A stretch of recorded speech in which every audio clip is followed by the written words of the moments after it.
ನಮಸ್ಕಾರ, ಈ ನ್ಯೂಸ್ ಟಿವಿಗೆ ಸ್ವಾಗತ. ನಾನು ಶ್ರಾವಣಿ. ಮೊದಲಿಗೆ ಹೆಡ್ಲೈನ್ಸ್. ಅತ್ಯಾಚಾರಕ್ಕೆ ಯತ್ನಿಸಿದ ವ್ಯಕ್ತಿಯನ್ನು ರಾಡ್ನಿಂದ ಕೊಚ್ಚಿ ಬರ್ಬರವಾಗಿ ಕೊಲೆ. ಚಿಕ್ಕಬಳ್ಳಾಪುರದಲ್ಲಿ ಇಂದು ಮುಸ್ಸಂಜೆ ವೇಳೆ ಘಟನೆ.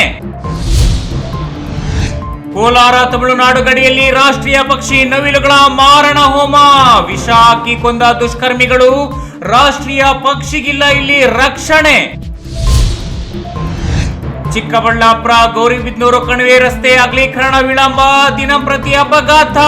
ಇಂದು ಒಂದೇ ದಿನ 2 ವಾಹನಗಳು ಪಲ್ಟಿ. ಗುಡಿಬಂಡೆಯಲ್ಲಿ ಅದ್ದೂರಿಯಾಗಿ ನಡೆದ 6ನೇ ಕನ್ನಡ ಸಾಹಿತ್ಯ ಸಮ್ಮೇಳನ. ಶೀಘ್ರ 25 ಲಕ್ಷ ಅನುದಾನದಲ್ಲಿ ಕನ್ನಡ ಭವನ ನಿರ್ಮಾಣ. ಶಾಸಕ ಸುಬ್ಬಾರೆಡ್ಡಿ.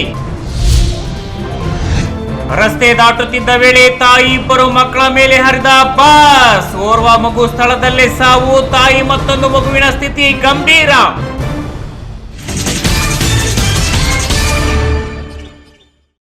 ವಾರ್ತೆಗಳ ವಿವರ. ಚಿಕ್ಕಬಳ್ಳಾಪುರ ನಗರದಲ್ಲಿ ಮತ್ತೊಂದು ಕೊಲೆಯಾಗಿದೆ.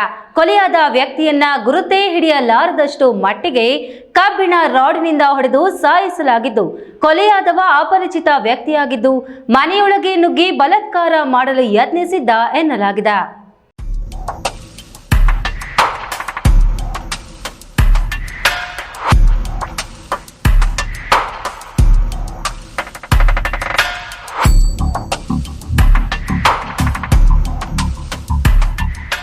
ಅನಾಮಧೇಯ ವ್ಯಕ್ತಿಯೊಬ್ಬ ಮನೆಗೆ ನುಗ್ಗಿ ವಿವಾಹಿತ ಮಹಿಳೆಯೊಬ್ಬರ ಮೇಲೆ ಅತ್ಯಾಚಾರಕ್ಕೆ ಪ್ರಯತ್ನಿಸಿದ ಕಾರಣ ಅವನನ್ನ ಕೊಠಡಿಯೊಂದಕ್ಕೆ ನುಗ್ಗಿ ಬಾಗಿಲು ಲಾಕ್ ಮಾಡಿ ಮೈದುನ ರಾಘವೇಂದ್ರ ಅಲಿಯಾಸ್ ರಘುಗೆ ಕಾಲ್ ಮಾಡಿ ಕರೆಸಿಕೊಂಡು ಹೇಳಿದ್ದು, ಅವನು ಕಬ್ಬಿಣದ ರಾಡ್ನಿಂದ ಹೊಡೆದು ಸಾಯಿಸಿರುವ ಘಟನೆ ಚಿಕ್ಕಬಳ್ಳಾಪುರ ನಗರದ 31ನೇ ವಾರ್ಡ್ ಇಂದಿರಾನಗರದಲ್ಲಿ ಕಳ್ಳೆಕಾಯಿ ಸೀನಪ್ಪ ಎಂಬುವರ ಮನೆಯಲ್ಲಿ ನಡೆದಿದೆ. ಹೂವಿನ ಅಂಗಡಿಯಲ್ಲಿ ಕೆಲಸ ಮಾಡುತ್ತಿದ್ದ ಪುನೀತ್ ಎಂಬಾತನ ಜೊತೆ ಆಶಾ ಎಂಬಾಕೆಯೊಂದಿಗೆ ಮದುವೆಯಾಗಿ 3-4 ವರ್ಷವಷ್ಟೇ ಆಗಿತ್ತು ಎನ್ನಲಾಗಿದೆ. ಹೆಂಡತಿಯ ಮೇಲೆ ಬಲಾತ್ಕಾರ ಮಾಡಲು ಬಂದಿದ್ದ ಎನ್ನಲಾಗಿದ್ದು, ಕೊಲೆಯಾಗಿರುವ ವ್ಯಕ್ತಿ ಕೆಎಸ್ಆರ್ಟಿಸಿ ಬಸ್ ನಿಲ್ದಾಣ ಕಾಂಪೌಂಡ್ ಏರಿ ಬಂದು ನಿನ್ನ ಗಂಡ ಬಂದಿದ್ದೇನೆ, ಬಾಗಿಲು ತೆಗೆ ಎಂದು ಹೇಳಿ ಬಾಗಿಲು ತೆಗೆಸಿ ಒಳಗೆ ಸೇರಿಕೊಂಡಿದ್ದ ಎನ್ನಲಾಗುತ್ತಿದೆ.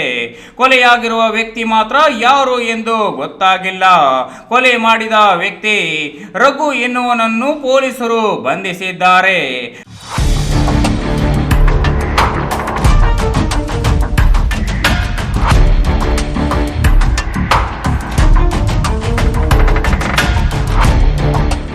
ಸ್ಥಳಕ್ಕೆ ವೃತ್ತ ನಿರೀಕ್ಷಕ ಮಂಜುನಾಥ್, ಪಿಎಸ್ಐ ನಂಜುಂಡಯ್ಯ, ಬೆರಳಚ್ಚು ತಜ್ಞರು ಹಾಜರಾಗಿ ಮೃತ ವ್ಯಕ್ತಿಯ ಮನೆ ಪರಿಶೀಲನೆ ಮಾಡಿದ್ರು.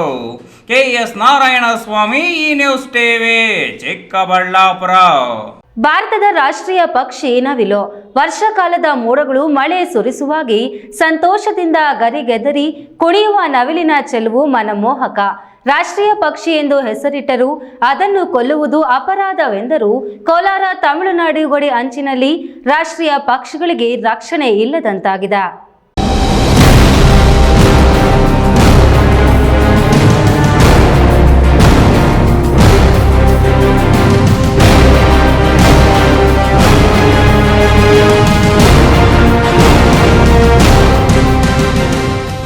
ಹೌದು, ಕೋಲಾರ ತಮಿಳುನಾಡು ಗಡಿ ಹಂಚಿನಲ್ಲಿ ರಾಷ್ಟ್ರೀಯ ಪಕ್ಷಿ ನವಿಲುಗಳಿಗೆ ರಕ್ಷಣೆ ಇಲ್ಲದಂತಾಗಿದೆ.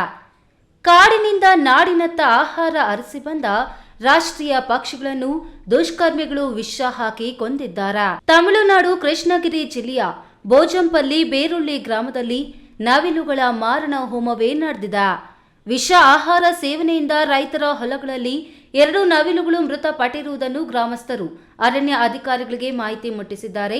ಘಟನಾ ಸ್ಥಳಕ್ಕೆ ಅರಣ್ಯ ಇಲಾಖೆ ಸಿಬ್ಬಂದಿ ಭೇಟಿ ನೀಡಿ ಪರಿಶೀಲನೆ ಕೈಗೊಂಡಿದ್ದಾರೆ.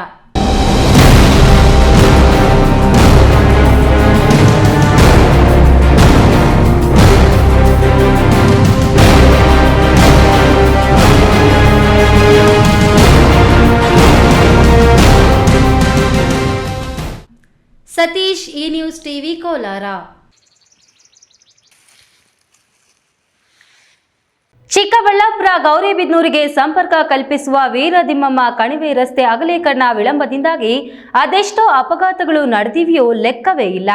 ಇಕ್ಕಟ್ಟು ರಸ್ತೆ ದುರಸ್ತಿಗೊಳ್ಳದ ಕಾರಣ ಹಳ್ಳ ಕೊಳ್ಳಗಳ ರಸ್ತೆಯಿಂದಾಗಿ ದಿನನಿತ್ಯ ಅಪಘಾತಗಳ ಸಂಖ್ಯೆ ಏರುತ್ತಲೇ ಇದೆ.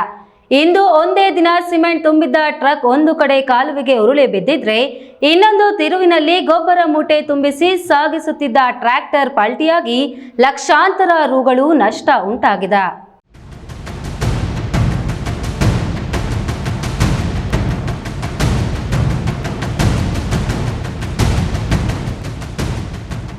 ಹೌದು, ರಾಷ್ಟ್ರೀಯ ಹೆದ್ದಾರಿ 234 ರಸ್ತೆ ದುರಸ್ತಿ ನಡೆಯುತ್ತಿದೆ. ಅಲ್ಲಲ್ಲಿ ರಸ್ತೆ ಅಗಲೀಕರಣವೂ ನಡೆದಿದೆ. ಗೌರಿಬಿದನೂರಿನಿಂದ ಕಣಿವೆವರೆಗೂ, ಕಣಿವೆ ಬಿಟ್ಟ ಮೇಲೆ ಎಪಿಎಂಸಿ ಮಾರುಕಟ್ಟೆವರೆಗೂ ಅಗಲೀಕರಣ ಕಾಮಗಾರಿ ನಡೆಯುತ್ತಿದೆ. ರಸ್ತೆ ಎರಡೂ ಕಡೆ ಚರಂಡಿ ನಿರ್ಮಾಣ ಕಾರ್ಯವೂ ನಡೆಯುತ್ತಿದೆ. ಆದರೆ ಚಿಕ್ಕಬಳ್ಳಾಪುರದಿಂದ ಕಣಿವೆ ಎಂಟ್ರಿ ಕೊಡುವ ಸ್ಥಳದಿಂದ ಹಿಡಿದು ಗೌರಿಬಿದನೂರು ಕಡೆಯಿಂದ ಬರುವ ರಸ್ತೆ ಕಣಿವೆ ಎಂಟ್ರಿ ಕೊಡುವಷ್ಟು ದೂರ ಮಾತ್ರ ಇನ್ನೂ ರಸ್ತೆ ಅಗಲೀಕರಣವಾಗಲಿ, ಮೆಟ್ಲಿಂಗ್ ಆಗಲಿ, ರಸ್ತೆ ದುರಸ್ತಿ ಕಾಮಗಾರಿಯನ್ನಾಗಲಿ ಪ್ರಾರಂಭಿಸಿಲ್ಲ. ಇದರಿಂದ ಕಿರಿದಾದ ರಸ್ತೆಯಲ್ಲಿ ಹೆವಿ ವೆಹಿಕಲ್ಸ್ ಆಗಲಿ, ದ್ವಿಚಕ್ರ ವಾಹನ, ತ್ರಿಚಕ್ರ, 4 ಚಕ್ರಗಳ ವಾಹನ ಸಂಚಾರಕ್ಕೆ ಕಂಟಕ ಎದುರಾಗಿದೆ. ಇಕ್ಕಟ್ಟಾದ ರಸ್ತೆಯಲ್ಲಿ ವಾಹನಗಳ ಸಂಚಾರಕ್ಕೆ ತೊಂದರೆಯಾಗಿದ್ದು, ನಿನ್ನೆ ರಾತ್ರಿ 11 ಗಂಟೆ ವೇಳೆಗೆ ಬಳ್ಳಾರಿಯಿಂದ ಚಿಕ್ಕಬಳ್ಳಾಪುರ ಸಿಮೆಂಟ್ ಚೀಲಗಳನ್ನು ಹೊತ್ತು ತರುತ್ತಿದ್ದ ದೊಡ್ಡಬಳ್ಳಾಪುರ ಮೂಲದ ಶ್ರೀನಿವಾಸ್ಗೆ ಸೇರಿದ ಟ್ರಕ್ ವೀರದಿಮ್ಮಮ್ಮ ದೇವಾಲಯ ಬಿಟ್ಟು ಮುಂದಕ್ಕೆ ಸಾಗುತ್ತಿದ್ದ ವೇಳೆ ಕಣಿವೆ ಏರಲಾಗದೆ ಹಿಂದಕ್ಕೆ ಚಲಿಸಿ ಇಡೀ ವಾಹನ ಕಾಲುವೆಗೆ ಉರುಳಿ ಸಿಮೆಂಟ್ ಮೂಟೆಗಳೆಲ್ಲ ನೀರಿಗೆ ಬಿದ್ದು ಲಕ್ಷಾಂತರ ರುಗಳು ನಷ್ಟವಾಗಿದ್ರೆ ಅದೃಷ್ಟವಶಾತ್ ಟ್ರಕ್ ಚಾಲಕ ಬಚಾವ್ ಆಗಿದ್ದಾನೆ.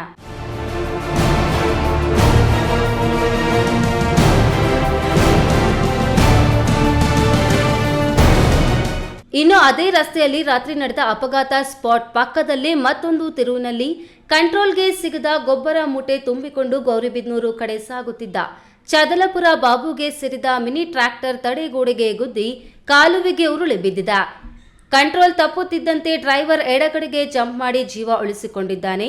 ಹೀಗೆ ದಿನನಿತ್ಯ ಒಂದಿಲ್ಲೊಂದು ಮಾದರಿಯ ಅಪಘಾತಗಳಿಗೆ ಕಾರಣವಾಗಿರುವ ಈ ರಾಷ್ಟ್ರೀಯ ಹೆದ್ದಾರಿ 234 ಕೂಡಲೇ ಅಗಲೀಕರಣ ಮಾಡಿ ರಸ್ತೆ ದುರಸ್ತಿ ಕಾರ್ಯ ಮಾಡಬೇಕಾಗಿದೆ. ಇಲ್ಲದಿದ್ದರೆ ಮತ್ತಷ್ಟು ಅನಾಹುತ, ಸಾವು ನೋವುಗಳನ್ನು ನೋಡುವುದರಲ್ಲಿ ಡೌಟೇ ಇಲ್ಲ. ಕೆಎಸ್ ನಾರಾಯಣಸ್ವಾಮಿ, ಈ ನ್ಯೂಸ್ ಟಿವಿ, ಚಿಕ್ಕಬಳ್ಳಾಪುರ. ಇದೀಗ ವಿರಾಮದ ನಂತರ ಈ ನ್ಯೂಸ್ ಟಿವಿ ಮುಂದುವರೆಯುತ್ತದೆ. ಉತ್ತಮ ಪರಿಸರದಲ್ಲಿ, ಪ್ರಶಾಂತವಾದ ಸ್ಥಳದಲ್ಲಿ ಸುಸಜ್ಜಿತ ವಾಸೋಪಯೋಗಿ ಬಡಾವಣೆ ನಿರ್ಮಾಣವಾಗಿದೆ.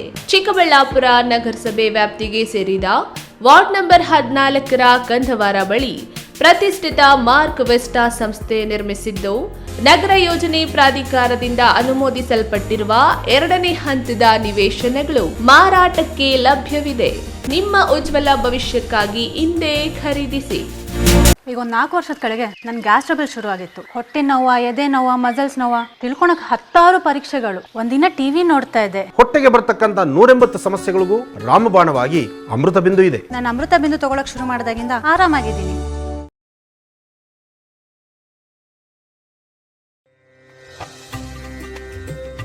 ನಮ್ಮ ಐತಿಹಾಸಿಕ ನಂದಿಗಿರಿಧಾಮದ ನಾಡು, ಭಾರತ ರತ್ನ ಸರ್ ಎಂ ವಿಶ್ವೇಶ್ವರಯ್ಯನವರ ತವರೂರು ಇನ್ನಷ್ಟು ಸುಂದರವಾಗಲಿದೆ. ಹೇಗೆ ಅಂತೀರಾ?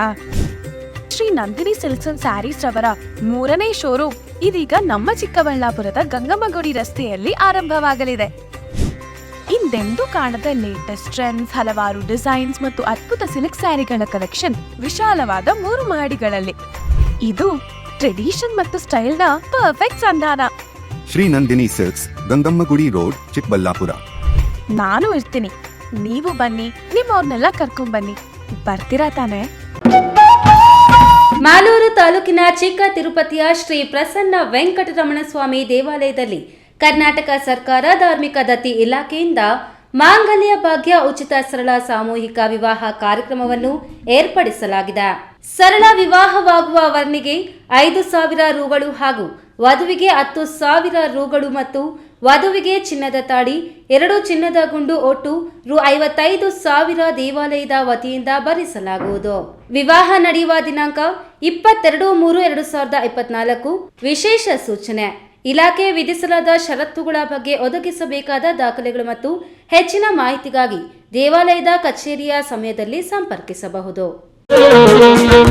ವಿರಾಮದ ನಂತರ ಈ ನ್ಯೂಸ್ ಟಿವಿಗೆ ಸ್ವಾಗತ. ಗುಡಿಬಂಡೆ ಪಟ್ಟಣದ ಕರ್ನಾಟಕ ಪಬ್ಲಿಕ್ ಶಾಲೆಯ ಆವರಣದಲ್ಲಿ ತಾಲೂಕು ಕನ್ನಡ ಸಾಹಿತ್ಯ ಪರಿಷತ್ ವತಿಯಿಂದ ಹಮ್ಮಿಕೊಂಡಿದ್ದ 6ನೇ ಕನ್ನಡ ಸಾಹಿತ್ಯ ಸಮ್ಮೇಳನ ಕಾರ್ಯಕ್ರಮ ಅದ್ದೂರಿಯಾಗಿ ನೆರವೇರಿತು.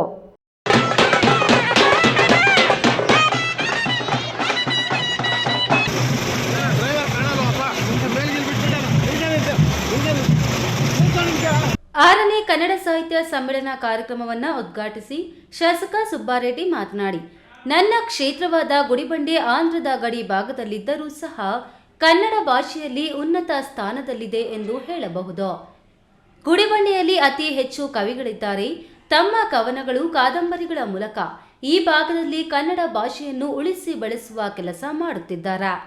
ಅದರ ಜೊತೆಗೆ ಆಗಾಗ ಕನ್ನಡ ಕಾರ್ಯಕ್ರಮಗಳನ್ನು ಸಹ ಹಮ್ಮಿಕೊಂಡು ಮತ್ತಷ್ಟು ಮೆರುಗು ಕೊಡುತ್ತಿದ್ದಾರೆ. ನಮ್ಮ ಸರ್ಕಾರದ ವತಿಯಿಂದ ನನ್ನ ಭಾಗದಲ್ಲೇ ಕನ್ನಡ ಭಾಷೆ ಉಳಿಸಿ ಬೆಳೆಸಲು ಎಷ್ಟು ಸಾಧ್ಯವೋ ಅಷ್ಟು ಅನುದಾನ ಹಾಗೂ ಸಹಕಾರವನ್ನು ಕೊಡುತ್ತೇನೆ. ಸದ್ಯ ಕನ್ನಡ ಭವನ ನಿರ್ಮಾಣಕ್ಕೆ ಜಾಗ ಮಂಜೂರು ಮಾಡಲಾಗಿದೆ. ಆದಷ್ಟು ಶೀಘ್ರವಾಗಿ 25 ಲಕ್ಷ ಅನುದಾನದಲ್ಲಿ ಕನ್ನಡ ಭವನ ನಿರ್ಮಾಣ ಮಾಡಿಕೊಡುತ್ತೇನೆ ಎಂದರು. ಕನ್ನಡದ ಯಾವುದೇ ಒಂದು ಕಾರ್ಯಕ್ರಮ ಇರಲಿ ಅತ್ಯಂತ ಯಶಸ್ವಿಯಾಗಿ ನಡೆಯುತ್ತೆ. ಕಾರಣ ಇಲ್ಲಿ ಜನರಿರೋ ಕನ್ನಡ ಮೇಲಿರೋಂಥ ಅಭಿಮಾನ ಅಂತ ನಾನಂತೂ ನಂಬಿದ್ದೆ. ಸುಮಾರು ಪಟ್ಟಣದಲ್ಲಿರ್ಬೋದು, ಚೇಳೂರಿನಲ್ಲಿರ್ಬೋದು, ಗುಡಿಬಂಡೆಯಲ್ಲಿರುವಷ್ಟು ಕವಿಗಳು ನನ್ನ ಕ್ಷೇತ್ರದಲ್ಲೂ ಬೇರೆಲ್ಲೂ ಇಲ್ಲ. ಜನರು ಒಬ್ಬರಲ್ಲ ಇಬ್ಬರಲ್ಲ, ಸುಮಾರು ಜನರು ಈ ಭಾಗದಲ್ಲಿ ಕನ್ನಡ ಕವಿಗಳಿದ್ದಾರೆ. 6ನೇ ಕನ್ನಡ ಸಾಹಿತ್ಯ ಸಮ್ಮೇಳನದ ಅಧ್ಯಕ್ಷ ಸಾನಾ ನಾಗೇಂದ್ರ ಮಾತನಾಡಿ, ಗುಡಿಬಂಡೆ ಎಂದಾಕ್ಷಣ ಎಲ್ಲರೂ ಚಿಕ್ಕ ತಾಲೂಕು ಎಂಬ ಮನೋಭಾವ ಬೆಳೆಸಿಕೊಂಡಿರುತ್ತಾರೆ. ಆದರೆ ಈ ಹಿಂದೆ ಗುಡಿಬಂಡೆ 6 ಹೋಬಳಿಗಳನ್ನು ಹೊಂದಿದ್ದ ದೊಡ್ಡ ತಾಲೂಕಾಗಿತ್ತು. ಐತಿಹಾಸಿಕ ಸ್ಮಾರಕಗಳ ಬೀಡು ಎಂದೇ ಗುಡಿಬಂಡೆಯನ್ನು ಕರೆಯಲಾಗುತ್ತದೆ. ಸಾವಿರಾರು ವರ್ಷಗಳ ಇತಿಹಾಸ ಹೊಂದಿರುವಂತಹ ಅನೇಕ ಸ್ಮಾರಕಗಳು ಇಲ್ಲಿವೆ. ರಾಜ್ಯ, ರಾಷ್ಟ್ರೀಯ ಹಾಗೂ ಅಂತಾರಾಷ್ಟ್ರೀಯ ಮಟ್ಟದಲ್ಲಿ ಹೆಸರು ಗಳಿಸಿರುವಂತಹ ಅನೇಕ ಮಹಾನುಭಾವರು ಈ ನೆಲದಲ್ಲಿ ಹುಟ್ಟಿದ್ದಾರೆ ಎಂದರು. ಕಲ್ಯಾಣಿಗಳನ್ನು ಹೊಂದಿರತಕ್ಕಂತಹ ಪಂಚಮಹಾ ವೈಶಿಷ್ಟ್ಯಗಳಿಂದ ಕೂಡಿರತಕ್ಕಂತಹ ಒಂದು ಸೌಭಾಗ್ಯ ತಾಲೂಕು ಹಾಗೆ ಅಂತ ಹೇಳಿದ್ರೆ ತಪ್ಪಾಗಲಿಕ್ಕಿಲ್ಲ. ಅದಕ್ಕಿಂತ ಹೆಚ್ಚಾಗಿ 16ನೇ ಶತಮಾನದಲ್ಲಿ ಈ ಭಾಗವನ್ನು ಆಳಿರ್ತಕ್ಕಂತಹ ಈ ಊರಿನ ನಿರ್ಮಾತೃ ಹಾವಳಿ ಬೈರೇಗೌಡರು ನಿರ್ಮಾಣ ಮಾಡಿರ್ತಕ್ಕಂತಹ ಈ ಭಾರತದ ಭೂಪಟವನ್ನು ಹೋಲತಕ್ಕಂತಹ ಬೈರಸಾಗರ ಕೆರೆ, ಸುಮಾರು 1000 ವರ್ಷಗಳ ಇತಿಹಾಸವಿರ್ತಕ್ಕಂತಹ ಜೈನ ಬಸದಿ, ಈ ಕೋಮು ಸೌಹಾರ್ದತೆಯನ್ನು ಸಾರತಕ್ಕಂತಹ ಈ ನಿಚ್ಚನಗೊಂಡೆ ಹಳ್ಳಿ ಬಳಿ ಇರತಕ್ಕಂತಹ ದರ್ಗಾ. ಬೆಳಿಗ್ಗೆ 8 ಗಂಟೆಗೆ ತಾಲೂಕು ದೈಹಿಕ ಶಿಕ್ಷಕರ ಸಂಘದ ವತಿಯಿಂದ ಧ್ವಜಾರೋಹಣ ಕಾರ್ಯಕ್ರಮ ನಡೆಯಿತು. ಗುಡಿಬಂಡೆ ಪಟ್ಟಣದ ಮುಖ್ಯ ರಸ್ತೆಯಲ್ಲಿ ವಿವಿಧ ಕಲಾ ತಂಡಗಳೊಂದಿಗೆ ಸಮ್ಮೇಳನ ಅಧ್ಯಕ್ಷರನ್ನು ಬೆಳ್ಳಿ ರಥದಲ್ಲಿ ಕೂರಿಸಿ ಮೆರವಣಿಗೆ ಮೂಲಕ ವೇದಿಕೆಗೆ ಬರಮಾಡಿಕೊಳ್ಳಲಾಯಿತು. ಗುಡಿಬಂಡೆ ಪ್ರವಾಸೋದ್ಯಮ ಬಗ್ಗೆ ವಿಚಾರಗೋಷ್ಠಿ, ಕವಿಗೋಷ್ಠಿಗಳು ನಡೆದವು. ವಿವಿಧ ಕ್ಷೇತ್ರಗಳಲ್ಲಿ ಸಾಧನೆಗೈದ ಸಾಧಕರನ್ನು ಸಮಾರೋಪ ಸಮಾರಂಭದ ವೇದಿಕೆಯಲ್ಲಿ ಆತ್ಮೀಯವಾಗಿ ಸನ್ಮಾನಿಸಲಾಯಿತು. ಈ ವೇಳೆ ಕಸಾಪ ಜಿಲ್ಲಾ ಅಧ್ಯಕ್ಷ ಕೋಡಿರಂಗಪ್ಪ, ತಾಲೂಕು ಅಧ್ಯಕ್ಷ Subbarayappa, tahsildar N Manisha, circle inspector Nayaz Baig, ಪಟ್ಟಣ ಪಂಚಾಯಿತಿ ಅಧ್ಯಕ್ಷೆ ನಗೀನ್ ತಾಜ್, ಉಪಾಧ್ಯಕ್ಷ ಎ ವಿಕಾಸ್, ಮುಖ್ಯಾಧಿಕಾರಿ ಸಭಾ ಶಿರೀನ್, ಕ್ಷೇತ್ರ ಶಿಕ್ಷಣಾಧಿಕಾರಿ ಮುನೇಗೌಡ ಮತ್ತಿತರರು ಹಾಜರಿದ್ದರು. ಮಂಜುನಾಥ್ ಬಿ, ಈ ನ್ಯೂಸ್ ಟಿವಿ, ಗುಡಿಬಂಡೆ. ರಸ್ತೆ ದಾಟುತ್ತಿದ್ದ ತಾಯಿ ಹಾಗೂ 2 ಮಕ್ಕಳಿಗೆ ಬಸ್ ಡಿಕ್ಕಿ ಹೊಡೆದ ಪರಿಣಾಮ ಓರ್ವ ಮಗು ಸ್ಥಳದಲ್ಲೇ ಸಾವನ್ನಪ್ಪಿದ್ದು, ತಾಯಿ ಮತ್ತೊಂದು ಮಗುವಿಗೆ ಗಂಭೀರ ಗಾಯಗಳಾಗಿರುವ ಘಟನೆ ಹೊಸಕೋಟೆ ನಗರದ ರಾಷ್ಟ್ರೀಯ ಹೆದ್ದಾರಿಯಲ್ಲಿ ಜರುಗಿದೆ.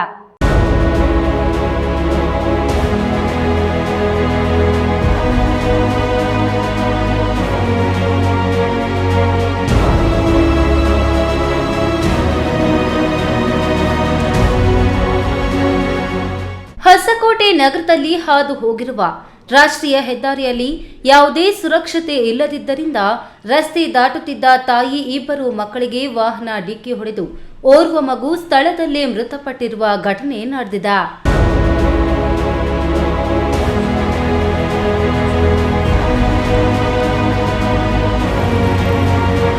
ದಿನನಿತ್ಯ ಸಾವಿರಾರು ವಾಹನಗಳು ಸಂಚರಿಸುವ ರಾಷ್ಟ್ರೀಯ ಹೆದ್ದಾರಿಯಲ್ಲಿ ಪಾದಚಾರಿಗಳು ರಸ್ತೆ ದಾಟಲು ಸರಿಯಾದ ವ್ಯವಸ್ಥೆ ಇಲ್ಲ. ತಾಯಿ ತನ್ನ 2 ಮಕ್ಕಳೊಂದಿಗೆ ರಸ್ತೆ ದಾಟುವಾಗ ಬೈಕ್ ಒಂದು ಡಿಕ್ಕಿ ಹೊಡೆದಿದೆ. ಡಿಕ್ಕಿಯ ರಭಸಕ್ಕೆ ತಾಯಿ ಮಕ್ಕಳು ಚೆಲ್ಲಾಪಿಲ್ಲಿಯಾಗಿ ಬಿದ್ದಿದ್ದಾರೆ. ಈ ವೇಳೆ ವೇಗವಾಗಿ ಬರುತ್ತಿದ್ದ ಆಂಧ್ರ ಪ್ರದೇಶದ ಸಾರಿಗೆ ಸಂಸ್ಥೆಗೆ ಸೇರಿದ ಬಸ್ ತಾಯಿ ಮಗುವಿನ ಮೇಲೆ ಹರಿದಿದೆ. ಇದರಿಂದ ಸ್ಥಳದಲ್ಲಿ ಮಗುವೊಂದು ಮೃತಪಟ್ಟರೆ ಮತ್ತೊಂದು ಮಗು ಹಾಗೂ ತಾಯಿಯನ್ನು ಸ್ಥಳೀಯ ಸಿಲಿಕಾನ್ ಸಿಟಿ ಆಸ್ಪತ್ರೆಗೆ ದಾಖಲಿಸಿ ಚಿಕಿತ್ಸೆ ನೀಡಲಾಗ್ತಿದೆ. ಹೊಸಕೋಟೆ ಸಂಚಾರಿ ಪೊಲೀಸರು ಸ್ಥಳಕ್ಕಾಗಮಿಸಿ ಪರಿಶೀಲಿಸಿ ಪ್ರಕರಣ ದಾಖಲಿಸಿಕೊಂಡಿದ್ದಾರೆ. ಸಂಜೀವ್, ಈ ನ್ಯೂಸ್ ಟಿವಿ, ಹೊಸಕೋಟೆ.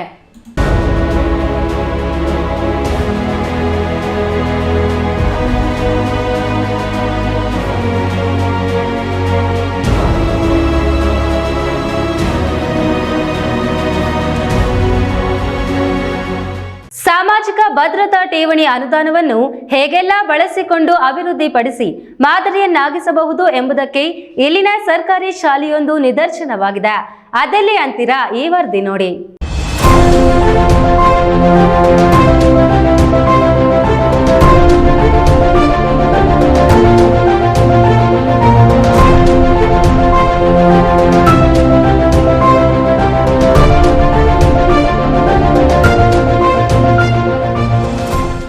ಹೌದು, ನೀವು ಕಾಣುತ್ತಿರುವ ದೃಶ್ಯಗಳು ಯಾವುದೇ ಕಂಪನಿಯದ್ದಲ್ಲ. ಇದೊಂದು ಸರ್ಕಾರಿ ಶಾಲೆಯ ಆವರಣದಲ್ಲಿ SLK ಕಂಪನಿಯ CSR ಅನುದಾನದಲ್ಲಿ 25 ಲಕ್ಷ ರು ವೆಚ್ಚದಲ್ಲಿ ಅಭಿವೃದ್ಧಿಗೊಳಿಸಿರುವ ಹೈಟೆಕ್ ಮಾದರಿಯ ಹೆಣ್ಣು ಮಕ್ಕಳ ಶೌಚಾಲಯ ಕಟ್ಟಡವನ್ನು ನಿರ್ಮಾಣ ಮಾಡಲಾಗಿದೆ. ದೇವನಹಳ್ಳಿ ಅಂತಾರಾಷ್ಟ್ರೀಯ ವಿಮಾನ ನಿಲ್ದಾಣದ ಕೂಗಳತೆ ದೂರದಲ್ಲಿರುವ ಕನ್ನಮಂಗಲ ಗ್ರಾಮ ಪಂಚಾಯಿತಿ ವ್ಯಾಪ್ತಿಯ ಸಾದಹಳ್ಳಿ ಗ್ರಾಮದಲ್ಲಿರುವ ಸರ್ಕಾರಿ ಪ್ರೌಢಶಾಲೆಯಲ್ಲಿ ಈ ಶೌಚಾಲಯವು ಲೋಕಾರ್ಪಣೆಯಾಗಿದ್ದು ಇಡೀ ತಾಲೂಕು ಮತ್ತು ಜಿಲ್ಲೆಗೆ ಮಾದರಿಯಾಗಿದೆ. ಕನ್ನಮಂಗಲ ಗ್ರಾಮ ಪಂಚಾಯಿತಿ ಸದಸ್ಯ ಶ್ರೀನಾಥ್ ಅಯ್ಯರ್ ಮಾತನಾಡಿ, ಕನ್ನಮಂಗಲ ಗ್ರಾಮ ಪಂಚಾಯಿತಿ ವ್ಯಾಪ್ತಿಯ ಎಲ್ಲ ಗ್ರಾಮಗಳಲ್ಲಿಯೂ ಎಲ್ಲ ಸದಸ್ಯರ ಮತ್ತು ಅಧಿಕಾರಿಗಳ ತಂಡದ ಇಚ್ಛಾಶಕ್ತಿಯಿಂದಾಗಿ ಸುಮಾರು ಅಭಿವೃದ್ಧಿ ಕಾರ್ಯಗಳಾಗಿವೆ. SLK ಕಂಪನಿ ಸಂಸ್ಥೆಯಿಂದ CSR ಅನುದಾನದಲ್ಲಿ ಹೈಜೆನಿಕ್ ಶೌಚಾಲಯ ಕಟ್ಟಿರುತ್ತಾರೆ. 8 ಶೌಚಾಲಯ ಮತ್ತು 6 ಕೈ ತೊಳೆಯುವ ಬೇಸಿನ್ಗಳನ್ನ ಮಾಡಲಾಗಿದೆ. ಈ ರೀತಿಯ ಅಭಿವೃದ್ಧಿ ಕೆಲಸಗಳು ಪ್ರತಿ ಶಾಲೆಯಲ್ಲಿ ಆಗಬೇಕು ಎಂದು ಹೇಳಿದರು. ನಮ್ಮ ಕನ್ನಮಂಗಲ ಗ್ರಾಮ ಪಂಚಾಯಿತಿಯಿಂದ ಸುಮಾರು ಅಭಿವೃದ್ಧಿ ಕಾರ್ಯಗಳು ಎಲ್ಲ ಗ್ರಾಮಗಳಲ್ಲೂ ನಾವು ಕೈಗೊಳ್ಕೊಂಡು ಮಾಡ್ತಾಯಿದ್ದೀವಿ. ಸರ್ಕಾರ ಗಮನ ಎಷ್ಟೇ ಯಾವುದು ಅನುದಾನ ಕೊಟ್ಟಿದ್ರೂ ಅದಕ್ಕೆ ನಾವೆಲ್ಲ ಸದಸ್ಯರುಗಳು ಸ್ಪಂದಿಸಿ, ಅದಕ್ಕಿಂತ ಹೆಚ್ಚಾಗಿ ಅಧಿಕಾರಿಗಳು ನಮ್ಮ ಜೊತೆ ತುಂಬ ಚೆನ್ನಾಗಿವೆ. ನಮ್ಮ PDO ಶ್ರೀನಿವಾಸ್ ಅವರು ಇದ್ದಾರೆ, ಪ್ಲಸ್ ಅವ್ರ ಟೀಮು ವಸತಿ ಸೌಕರ್ಯಗಳು, ಏನೇನು ಸೌಕರ್ಯಗಳು, ಮೂಲಭೂತ ಸೌಕರ್ಯಗಳು ಬೇಕಾಗಿದೆ ಗ್ರಾಮದಲ್ಲಿ ಜನಕ್ಕೆ, ಅದನ್ನು ಮಾಡ್ತಾ ಇದ್ದಾರೆ. ಅದರಲ್ಲಿ ಇದೊಂದು ಇವತ್ತಿನ ದಿನ ನೂತನವಾಗಿ ಇದೊಂದು ಶೌಚಾಲಯನ ನಾವು ಇದು ಮಾಡಿಕೊಟ್ಟಿದ್ದಾರೆ ನಮ್ಮ SLK ಗ್ರೂಪ್ ಅವರು.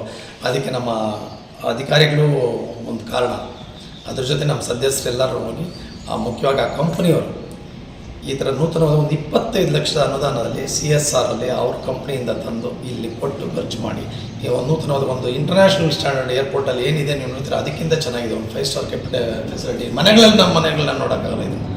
ಈ ಸಂದರ್ಭದಲ್ಲಿ ಗ್ರಾಮ ಪಂಚಾಯಿತಿ ಅಭಿವೃದ್ಧಿ ಅಧಿಕಾರಿ ಶ್ರೀನಿವಾಸ್, ಸದಸ್ಯರಾದ ವೆಂಕಟಸ್ವಾಮಿ ಅಪ್ಪು, SG ಮಂಜುನಾಥ್ ಮತ್ತಿತರರು ಇದ್ರು.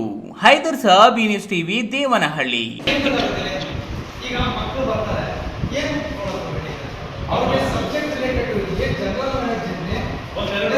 3000 ವರ್ಷಗಳ ಇತಿಹಾಸ ಇರುವ ಕನ್ನಡ ನುಡಿ ಕರ್ನಾಟಕದಲ್ಲಿ ಸೊರಗಿ ಹೋಗುವಂತಾಗಿದೆ. ಇದಕ್ಕೆ ಮುಖ್ಯ ಕಾರಣ ಹೊಟ್ಟೆಪಾಡಿಗಾಗಿ ಗುಳೆ ಬಂದಿರುವ ಪರಭಾಷಿಕರು. ರಾಜ್ಯದಲ್ಲಿ ಸರ್ಕಾರದ ನಿಯಮದಂತೆ 60% ಕನ್ನಡ ನಾಮ ಫಲಕಗಳನ್ನು ಫೆಬ್ರವರಿ 28ರೊಳಗೆ ಕಡ್ಡಾಯಗೊಳಿಸಬೇಕು ಎಂದು ಒತ್ತಾಯಿಸಿ ಕರ್ನಾಟಕ ರಕ್ಷಣಾ ವೇದಿಕೆ ಬುಧವಾರ ಪ್ರತಿಭಟನೆ ನಡೆಸಿದ್ರು.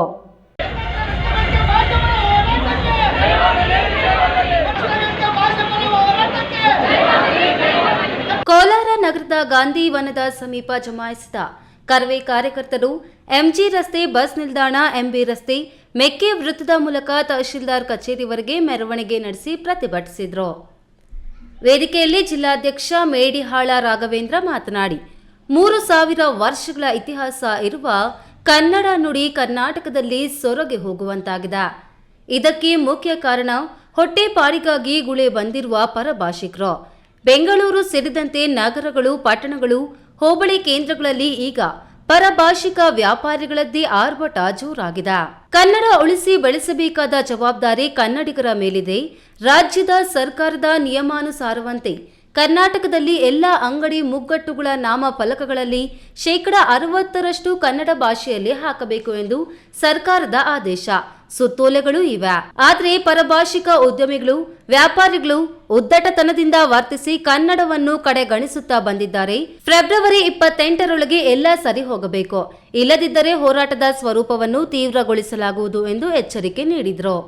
ಕೋಲಾರ ಜಿಲ್ಲಾ ಘಟಕದ ವತಿಯಿಂದ ಇವತ್ತು ಪ್ರತಿಭಟನಾ ಮೆರವಣಿಗೆಯನ್ನು ನಂಬಿಕೊಂಡಿದ್ದೇವೆ. ಕಡ್ಡಾಯ ಕನ್ನಡ ನಾಮಫಲಕ ಜಾರಿಯಾಗಬೇಕು. ಆ ನಾಮಫಲಕದಲ್ಲಿ ಕರ್ನಾಟಕ ಸರ್ಕಾರ ನಿಯಮಾನುಸಾರ 60% ಕನ್ನಡ ಭಾಷೆಯನ್ನು ಬಳಸಬೇಕಂತೇಳಿ ಸುಗ್ರೀವಾಜ್ಞೆಯನ್ನು ಹೊರಡಿಸಿತ್ತು. ತದನಂತರ ವಿಧಾನಸಭೆಯಲ್ಲೂ ಸಹ ಅದನ್ನು ಮಂಡಿಸಿತ್ತು. ಈ ಒಂದು ಮಂಡಿಸಿರ್ತಕ್ಕಂಥ ಕಾರಣ ಹಿನ್ನೆಲೆ ನೋಡಲಿಕ್ಕೆ ಹೋದಾಗ ಕರ್ನಾಟಕ ರಕ್ಷಣಾ ವೇದಿಕೆ ಟಿ. ನಾರಾಯಣಗೌಡರ ನಾಯಕತ್ವದ ಹೋರಾಟದ ಪ್ರತಿಫಲ ಇದು. ಡಿಸೆಂಬರ್ 27, 2023ರಂದು ಬೆಂಗಳೂರಲ್ಲಿ ನಡೆದಂಥ ಹೋರಾಟ. ಕೋಲಾರ ಜಿಲ್ಲೆಯಲ್ಲಿ ಕರವೇ ಕಾರ್ಯಕರ್ತರು 28ರ ನಂತರ ಬೀದಿಗಿಳಿದು ಕಪ್ಪು ಮಸೀನ ಬಳಿಯುವ ಮುಖೇನ ಈ ಹೋರಾಟ ಕ್ರಾಂತಿ ಹೋರಾಟಕ್ಕೆ ಕರೆಯನ್ನು ಕೊಡಬೇಕಾಗುತ್ತೆ.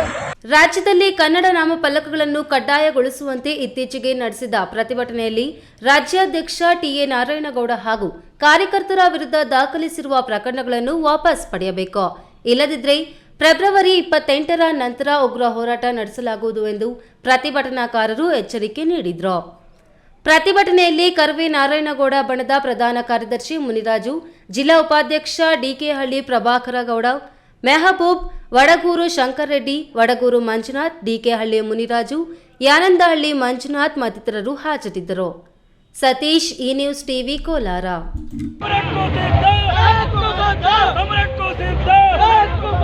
ಆಗ್ನೇಯ ಶಿಕ್ಷಕರ ಕ್ಷೇತ್ರದಿಂದ ಗೆಲುವು ನನ್ನದೇ. ಪುಟ್ಟಣ್ಣನವರ ಗೆಲುವಿನಿಂದ ಶಿಕ್ಷಕರೆಲ್ಲ ಸರ್ಕಾರದ ಪರವಾಗಿದ್ದಾರೆಂಬುದು ಸಾಬೀತಾಗಿದೆ ಎಂದು ಆಗ್ನೇಯ ಶಿಕ್ಷಕರ ಕ್ಷೇತ್ರದ ಅಭ್ಯರ್ಥಿ ಡಿಟಿ ಶ್ರೀನಿವಾಸ್ ಅಭಿಪ್ರಾಯಪಟ್ಟರು. ತುಮಕೂರು ಜಿಲ್ಲೆ ತುರುವೇಕೆರೆ ಪಟ್ಟಣದ ಪ್ರವಾಸಿ ಮಂದಿರದಲ್ಲಿ ಸುದ್ದಿಗೋಷ್ಠಿಯಲ್ಲಿ ಆಗ್ನೇಯ ಶಿಕ್ಷಕರ ಕ್ಷೇತ್ರದ ಅಭ್ಯರ್ಥಿ ಡಿಟಿ ಶ್ರೀನಿವಾಸ್ ತುಮಕೂರು ಜಿಲ್ಲೆಯಲ್ಲಿ ಹಿಂದಿನ ಚುನಾವಣೆಯಲ್ಲಿ ಅತಿ ಹೆಚ್ಚು ಸಹಕಾರ ಕೊಟ್ಟಂತಹ ತಾಲೂಕು ತುರುವೇಕೆರೆ. ಆದ್ದರಿಂದ ಈ ತಾಲೂಕಿನ ಮೇಲೆ ನನಗೆ ವಿಶೇಷ ಪ್ರೀತಿ. ಈ ಬಾರಿ ಆಗ್ನೇಯ ಶಿಕ್ಷಕರ ಕ್ಷೇತ್ರದಿಂದ ಗೆಲುವು ನನ್ನದೇ. ಪುಟ್ಟಣ್ಣನವರ ಗೆಲುವಿನಿಂದ ನಮಗೆ ಹಾಗೂ ಕಾಂಗ್ರೆಸ್ ಪಕ್ಷಕ್ಕೆ ಬಲ ಬಂದಂತಾಗಿದೆ. ಕಳೆದ ಬಾರಿ 18,000 ಮತಗಳನ್ನ ಗಳಿಸಿ 2ನೇ ಸ್ಥಾನ ಪಡೆದಿದ್ದ ನಾನು ಶಿಕ್ಷಕ ಸ್ನೇಹಿಯಾಗಿ ಕೆಲಸ ಮಾಡಿದ್ದೇನೆ ಎಂದರು.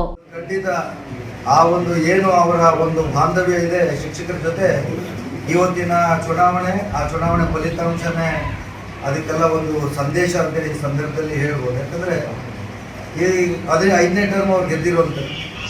ಈಗ ಆಲ್ರೆಡಿ 24 ವರ್ಷ ಸೇವೆ ಮಾಡಿದ್ದಾರೆ.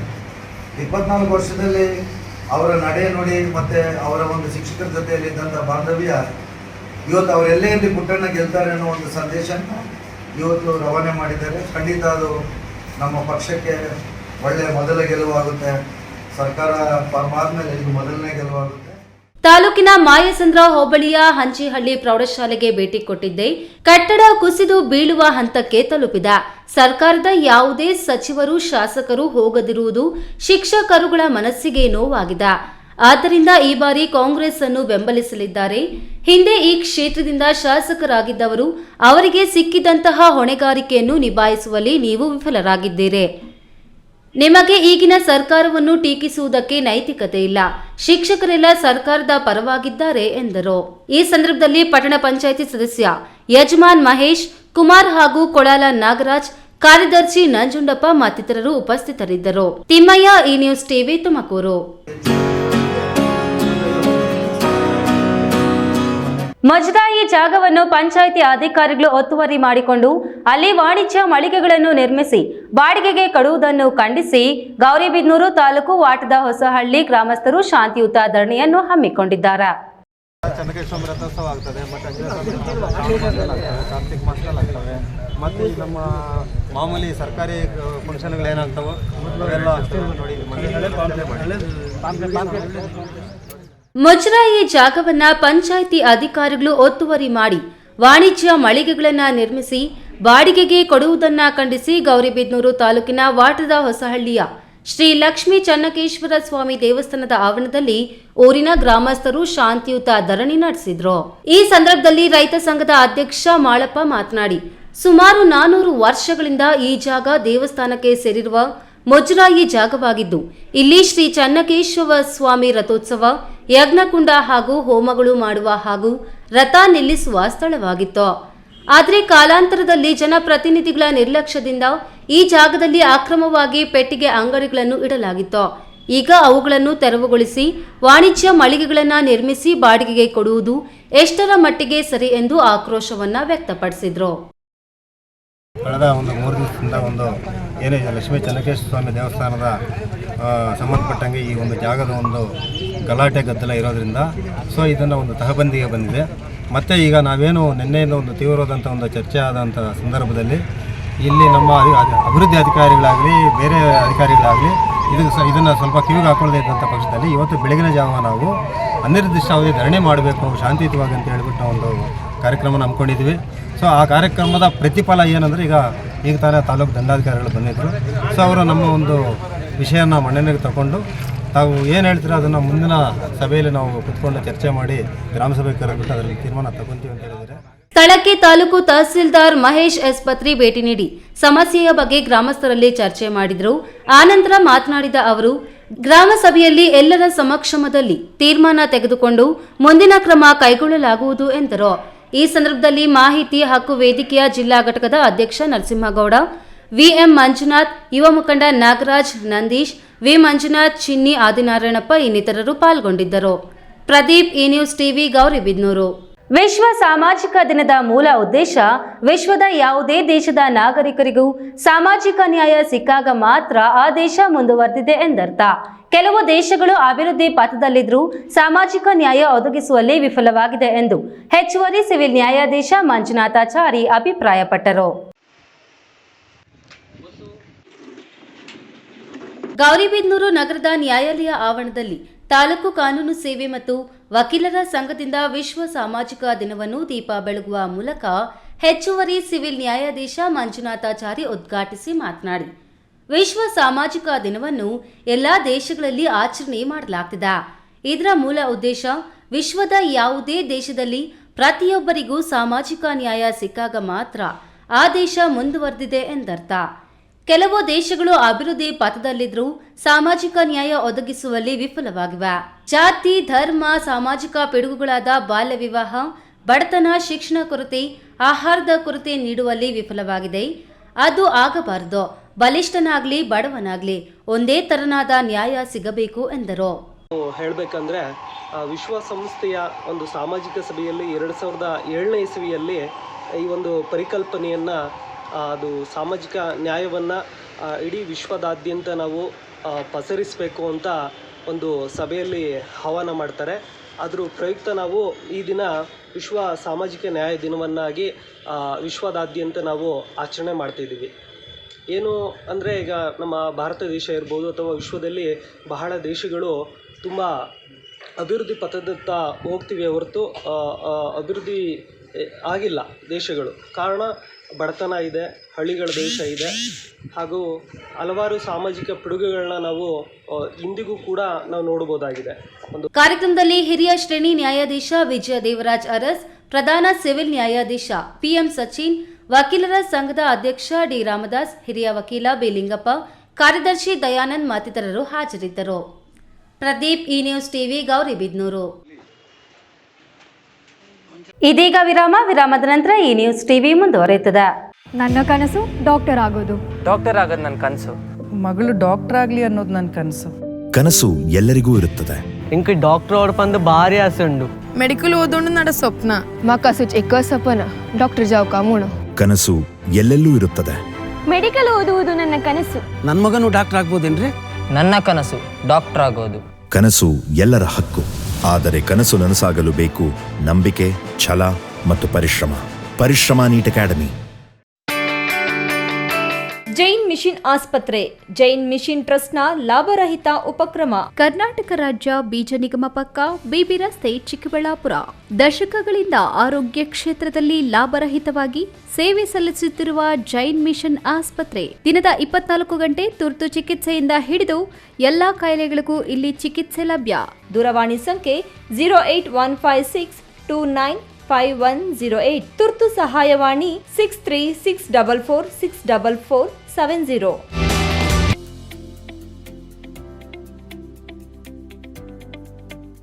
ಶಾಂತ ಸಮೂಹ ಶಿಕ್ಷಣ ಸಂಸ್ಥೆಗಳು ಪೇರೆಸಂದ್ರ ಚಿಕ್ಕಬಳ್ಳಾಪುರ. ಪೇರೆಸಂದ್ರದ ಶಾಂತ ಸಮೂಹ ಶಿಕ್ಷಣ ಸಂಸ್ಥೆಯಲ್ಲಿ ಉದ್ಯೋಗ ಮತ್ತು ಸೇವಾ ಆಧಾರಿತ ನರ್ಸಿಂಗ್ ಕೋರ್ಸ್, ಅರೆ ವೈದ್ಯಕೀಯ ಕೋರ್ಸ್ಗಳು, ಪ್ರಯೋಗಾಲಯ ತರಬೇತಿ ಕೋರ್ಸ್ಗಳು, ಫಿಸಿಯೋಥೆರಪಿ, ಡಿ ಫಾರ್ಮಾ ಮತ್ತು ಬಿ ಫಾರ್ಮಾ ಕೋರ್ಸ್ಗಳಿಗೆ ದಾಖಲಾತಿಗಳು ಆರಂಭವಾಗಿದೆ. ನಿಮ್ಮ ಉಜ್ವಲ ಭವಿಷ್ಯಕ್ಕಾಗಿ ಆರೋಗ್ಯ ಶಿಕ್ಷಣ ಕೋರ್ಸ್ಗಳಿಗೆ ಇಂದೇ ದಾಖಲಾತಿ ಪಡೆಯಿರಿ. ಮಕ್ಕಳ ಹೈಯರ್ ಎಜುಕೇಶನ್, ಮಗಳ ಮದುವೆ, ಕನಸಿನ ಸ್ವಂತ ಮನೆ, ಇಷ್ಟಕ್ಕೆಲ್ಲ ಹಣ ಹೇಗ್ ಹೊಂದ್ಸೋದು ಅಂತ ಟೆನ್ಷನ್ ಅಲ್ಲಿದ್ದೀರಾ? ಇರೋ ಚಿನ್ನನ ಅಡ ಇಡೋಕ್ ಹೋದ್ರೆ ಬಡ್ಡಿ ಮೇಲ್ ಬಡ್ಡಿ ಕಟ್ಬೇಕು. ಬೇಡ, ಮಾರ್ಬಿಡೋಣ ಅಂದ್ರೆ ಅರ್ಧ ಬೆಲೆ ಕೇಳ್ತಾರೆ ಅನ್ನೋ ಆತಂಕದಲ್ಲಿದ್ದೀರಾ? ಟೆನ್ಷನ್ ಬಿಡಿ, ಇಂದೇ ಹಿಂದೂಸ್ತಾನ್ ಗೋಲ್ಡ್ ಕಂಪನಿಗೆ ಬನ್ನಿ. ನೀವ್ ಅಡ ಇಟ್ಟಿರೋ ಚಿನ್ನವನ್ನ ಬಿಡಿಸ್ತಾರೆ ಹಾಗೂ ನಿಮ್ಮಲ್ಲಿರೋ ಚಿನ್ನವನ್ನ ಇಂದಿನ ಆನ್ಲೈನ್ ಬೆಲೆಗೆ ಕೊಂಡುಕೊಂಡು ತಕ್ಷಣ ನಿಮ್ ಬಾಕಿ ಹಣ ಕೊಡ್ತಾರೆ. ಹಿಂದೂಸ್ತಾನ್ ಗೋಲ್ಡ್ ಕಂಪನಿ, ಇದು ನಿಮ್ಮ company. Hindustan Gold Company. It's your company. ಕಳೆದ ವಿಧಾನಸಭಾ ಚುನಾವಣೆಯಲ್ಲಿ ಸೋತಿದ್ದರೂ ಮನೆಯಲ್ಲಿ ಕೂರದೆ ಕ್ಷೇತ್ರದ ಜನತೆಯ ಕಷ್ಟ ಸುಖಗಳಿಗೆ ಸದಾ ಸ್ಪಂದಿಸುತ್ತಿರುವ ರಾಜೀವ್ ಗೌಡರಿಗೆ ಮುಂದಿನ ದಿನಗಳಲ್ಲಿ ಉತ್ತಮ ರಾಜಕೀಯ ಭವಿಷ್ಯವಿದೆ ಎಂದು ಆಹಾರ ಸಚಿವ ಡಾಕ್ಟರ್ KH ಮುನಿಯಪ್ಪ ತಿಳಿಸಿದರು.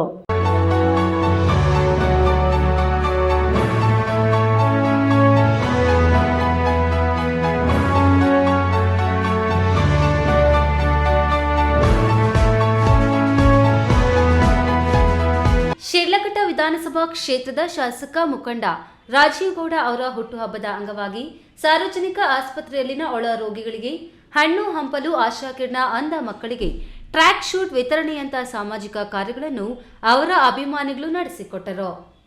ಕಾಂಗ್ರೆಸ್ ಭವನದಲ್ಲಿ ರಾಜೀವ್ ಗೌಡ ಅವರ ಅಭಿಮಾನಿಗಳು ಬೃಹತ್ ಕೇಕ್ ಕತ್ತರಿಸಿ ಸಿಹಿ ಹಂಚಿದ್ರು. ರಾಜೀವ್ ಗೌಡರಿಗೆ ಬೃಹತ್ ಹೂವಿನ ಹಾರ ಹಾಕಿ ಶುಭಾಶಯ ಕೋರಿದ್ರು. ಕಾರ್ಯಕ್ರಮದಲ್ಲಿ ಆಹಾರ ಸಚಿವ ಡಾಕ್ಟರ್ KH ಮುನಿಯಪ್ಪ ಭಾಗವಹಿಸಿ ರಾಜೀವ್ ಗೌಡರಿಗೆ ಶುಭಾಶಯ ತಿಳಿಸಿ ಮಾತನಾಡಿ, ಮುಂದಿನ ದಿನಗಳಲ್ಲಿ ಉತ್ತಮ ರಾಜಕೀಯ ಭವಿಷ್ಯವಿದೆ. ಕಾಂಗ್ರೆಸ್ ಪಕ್ಷದಲ್ಲಿ ಕಾಯುವ ತಾಳ್ಮೆ ಮುಖ್ಯ ಎಂದರು. ಕಳೆದ ವಿಧಾನಸಭಾ ಚುನಾವಣೆಯಲ್ಲಿ ಸೋತಿದ್ದರೂ ಮನೆಯಲ್ಲಿ ಕೂರದೆ ಸದಾ ಕ್ಷೇತ್ರದ ಜನತೆಯ ಜೊತೆ ಬೆರೆತು ಅವರ ಕಷ್ಟ ಸುಖಗಳಿಗೆ ಸ್ಪಂದಿಸುತ್ತಿರುವ ನಿಮಗೆ ಮುಂದಿನ ದಿನಗಳಲ್ಲಿ ಈ ಕ್ಷೇತ್ರದ ಜನತೆ ಆಶೀರ್ವದಿಸಲಿದ್ದಾರೆ ಎಂದು ಆಶಿಸಿದರು. ಬ್ಲಾಕ್ ಕಾಂಗ್ರೆಸ್ ಅಧ್ಯಕ್ಷೆ ಸಹನಾ ರಾಜೀವ್ ಗೌಡ ಸೇರಿದಂತೆ ಕಾಂಗ್ರೆಸ್ ಮುಖಂಡರು, ನಗರಸಭೆ ಸದಸ್ಯರು ಸೇರಿ ರಾಜೀವ್ ಗೌಡರ ಅಭಿಮಾನಿಗಳು, ಕಾಂಗ್ರೆಸ್ ಪಕ್ಷದ ಕಾರ್ಯಕರ್ತರು ಹಾಜರಿದ್ದರು. ವೀರಾಪುರ ಮಂಜುನಾಥ್, ಈ ನ್ಯೂಸ್ ಟಿವಿ, ಶಿಡ್ಲಘಟ್ಟ.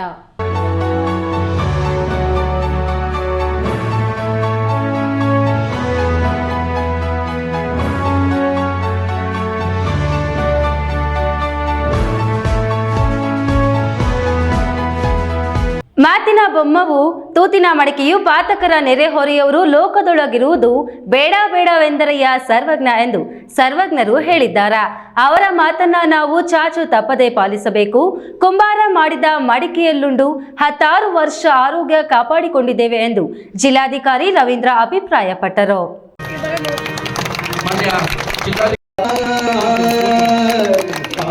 ಚಿಕ್ಕಬಳ್ಳಾಪುರ ತಾಲೂಕು ಸುಲ್ತಾನ್ಪೇಟೆ ಕುಂಬೇಶ್ವರ ದೇವಾಲಯದಲ್ಲಿ ಜಿಲ್ಲಾಡಳಿತ, ಜಿಲ್ಲಾ ಪಂಚಾಯಿತಿ ಮತ್ತು ಕನ್ನಡ ಸಂಸ್ಕೃತಿ ಇಲಾಖೆ ವತಿಯಿಂದ ಸಂತ ಕವಿ ಸರ್ವಜ್ಞ ಜಯಂತಿ ಕಾರ್ಯಕ್ರಮ ಹಮ್ಮಿಕೊಳ್ಳಲಾಗಿತ್ತು.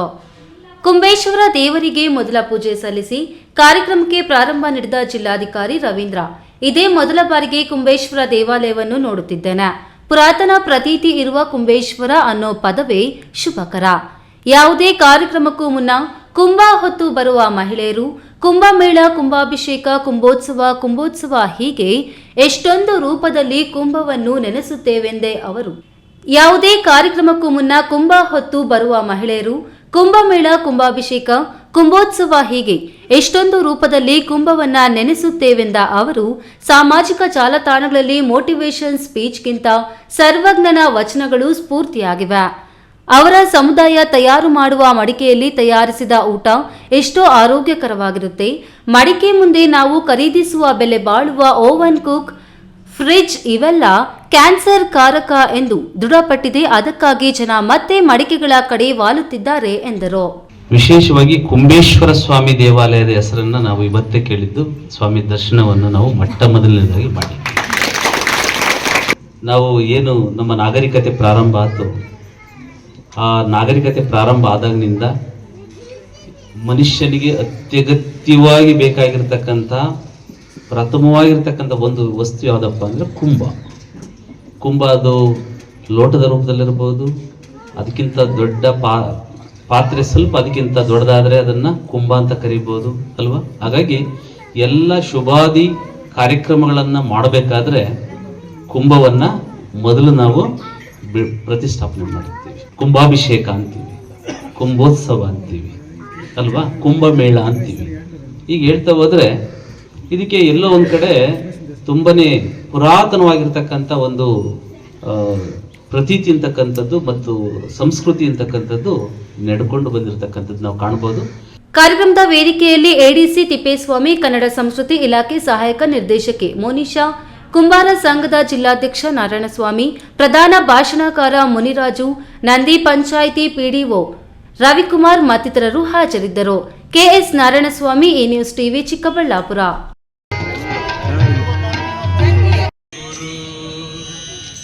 ಇದೀಗ ಸಂಕ್ಷಿಪ್ತ ಸುದ್ದಿಗಳು.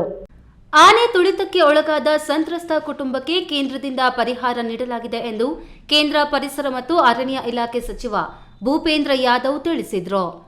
ದೇವನಹಳ್ಳಿ ತಾಲೂಕಿನ ಕೆಂಪೇಗೌಡ ಅಂತಾರಾಷ್ಟ್ರೀಯ ವಿಮಾನ ನಿಲ್ದಾಣದಲ್ಲಿ ದೆಹಲಿಯಿಂದ ಆಗಮಿಸಿದ ನಂತರ ಸುದ್ದಿಗಾರರೊಂದಿಗೆ ಮಾತನಾಡಿ, ಇತ್ತೀಚೆಗಷ್ಟೇ ವೈನಾಡಿನಲ್ಲಿ ಆನೆ ತುಳಿತದಿಂದ ವ್ಯಕ್ತಿ ಸಾವನ್ನಪ್ಪಿದ್ದರು. ಬಂಡೀಪುರ ಮತ್ತು ವೈನಾಡು ಗಡಿಯಲ್ಲಿ ಜಂಟಿ ಸಭೆಯನ್ನು ನಡೆಸಲಾಗುತ್ತಿದೆ. ಆನೆ ತುಳಿತಕ್ಕೆ ಸಂತ್ರಸ್ತರ ಕುಟುಂಬವನ್ನು ಭೇಟಿ ಮಾಡಲಿದ್ದೇನೆ. ಪ್ರಾಣಿ ಹಾಗೂ ಮನುಷ್ಯ ಸಂಘರ್ಷದ ಬಗ್ಗೆ ಹೈ ಕಮಿಷನರ್ ಸಭೆ ಮಾಡಲಾಗುತ್ತದೆ. ಸಮಸ್ಯೆ ಬಗೆಹರಿಸುವ ಬಗ್ಗೆ ಉನ್ನತ ಮಟ್ಟದಲ್ಲಿ ಸಭೆ ನಡೆಸಲಾಗುತ್ತಿದೆ. ಇದರ ಸಂಬಂಧಪಟ್ಟಂತೆ ಸಮಸ್ಯೆಗಳನ್ನು ಮಾಡಿ ಅಧಿಕಾರಿಗಳಿಂದ ಮಾಹಿತಿ ಪಡೆಯಲಾಗುವುದು. ಬಂಡೀಪುರ ಹಾಗೂ ಕೇರಳದ ವೈನಾಡಿಗೆ ತೆರಳುತ್ತಿದ್ದೇನೆ ಎಂದು ಹೇಳಿದರು. ಅಂಬೇಡ್ಕರ್ ಸ್ಮಾರಕ ಮತ್ತು ವಸ್ತು ಸಂಗ್ರಹಾಲಯಕ್ಕೆ ಮೀಸಲಿಟ್ಟ 5 ಎಕರೆ ಜಮೀನು ಮತ್ತು ಬೀದಿ ಬದಿ ವ್ಯಾಪಾರಸ್ಥ ನಿರ್ಗತಿಕರಿಗೆ ಮೀಸಲಿಟ್ಟ 9 ಎಕರೆ ಜಮೀನನ್ನು ಹಿಂಪಡೆದಿರುವುದು ಖಂಡನೀಯ ಎಂದು ಸೂಲಿಕುಂಟೆ ರಮೇಶ್ ಆಕ್ರೋಶ ವ್ಯಕ್ತಪಡಿಸಿದರು. ಬಂಗಾರಪೇಟೆ ಪಟ್ಟಣದ ಅಂಬೇಡ್ಕರ್ ಭವನದಲ್ಲಿ ನಡೆದ ಸುದ್ದಿಗೋಷ್ಠಿಯಲ್ಲಿ ರಾಜ್ಯ ಸಂಚಾಲಕ ಸೂಲಿಕುಂಟೆ ರಮೇಶ್ ಮಾತನಾಡಿ, 1956 ಫೆಬ್ರವರಿ 23ರಂದು ಅಂಬೇಡ್ಕರ್ ಕೆಜಿಎಫ್ಗೆ ಭೇಟಿ ನೀಡಿದ ಸ್ಮರಣಾರ್ಥಕವಾಗಿ ಅವರು ಭೇಟಿ ನೀಡಿದ ಸ್ಥಳದಲ್ಲಿ ಅಂಬೇಡ್ಕರ್ ಸ್ಮಾರಕ ಮತ್ತು ವಸ್ತು ಸಂಗ್ರಹಾಲಯ ನಿರ್ಮಾಣ ಮಾಡಲು ಈಗಾಗಲೇ 2 ಕೋಟಿ ಬಿಡುಗಡೆ ಮಾಡಿ 1,30,00,000 ಲೋಕೋಪಯೋಗ ಇಲಾಖೆಗೆ ಹಣ ವರ್ಗಾವಣೆಯಾಗಿದ್ದ ಸಂದರ್ಭದಲ್ಲಿ ಮಾನ್ಯ ಜಿಲ್ಲಾಧಿಕಾರಿಗಳೇ 5 ಎಕರೆ ಮತ್ತು ನಿರ್ಗತಿಕರಿಗೆ ವಸತಿ ಸೌಕರ್ಯಕ್ಕೆ ಮೀಸಲಿಟ್ಟ 9 ಎಕರೆ ಜಮೀನು ವಶಪಡಿಸಿಕೊಂಡಿರುವುದಾಗಿ ಆದೇಶ ಮಾಡಿರುವುದು ಜಿಲ್ಲಾಧಿಕಾರಿಗಳ ನಡೆ ದಲಿತ ವಿರೋಧಿಯಾಗಿದೆ.